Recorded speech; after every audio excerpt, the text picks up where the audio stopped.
That's comedian Billy Eichner during the Video Music Awards last night on MTV. He announced his new film, Bros, which he says will be the first rom-com from a major studio featuring an all LGBTQIA+ cast members. As you heard directly, he called out the Supreme Court following the landmark Roe v. Wade reversal. Some in the LGBTQIA+ community fear the court may try to take away the right to same-sex marriage next. Batya Ungar-Sargon joins me now, Deputy Opinion Editor for Newsweek. Batya, how you doing? I'm great. Thanks so much for having me. So I think Eichner did a great job linking his film to a critical political moment right now. I mean, Clarence Thomas did ask the states to bring up a case to overturn Obergefell, which is a decision that guaranteed marriage equality in America.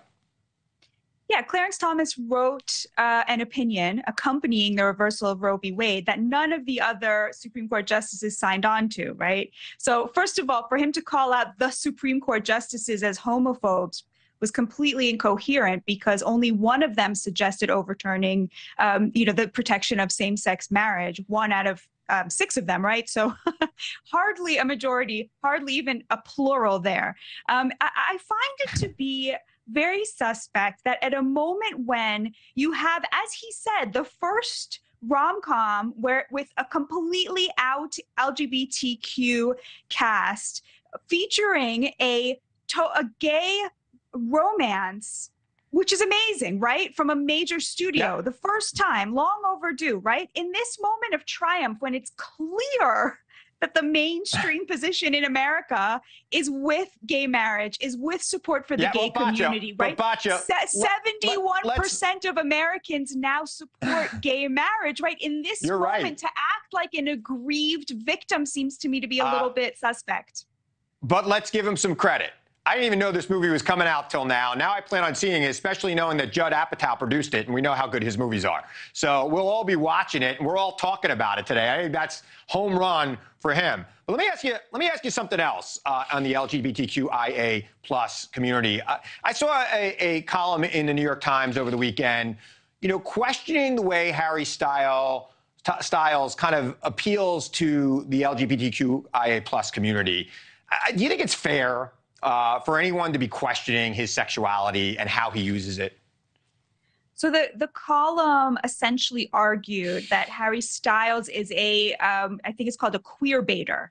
He uses all of the signifiers of queerness, but then when he's asked about his own personal orientation, he says, that's personal. That's, my business. It's between me and my friends all know, and that's it. It's none of your business. And I totally think it's none of anybody's business what he's doing in his personal life. And it's so interesting because, he's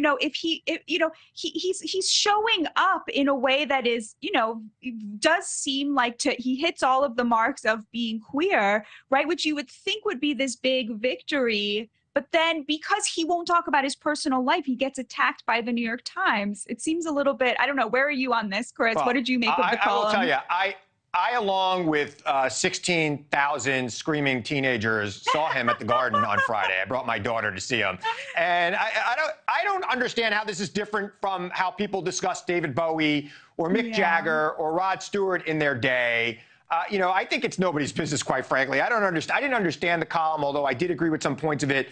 I don't know what you make of it. Yeah, I mean, I just think somebody showing up as themselves and then saying to the press, my personal life is none of your business, I don't see that as a contradiction. I see that as a real triumph.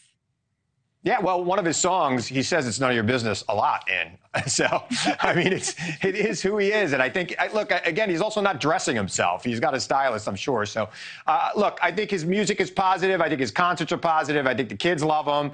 And God bless him. His sexuality is his business. As he says, it's none of my business. Batya, I truly appreciate you coming on. Thanks for having me. Thanks for watching. Go to newsnationnow.com to find NewsNation on your television provider.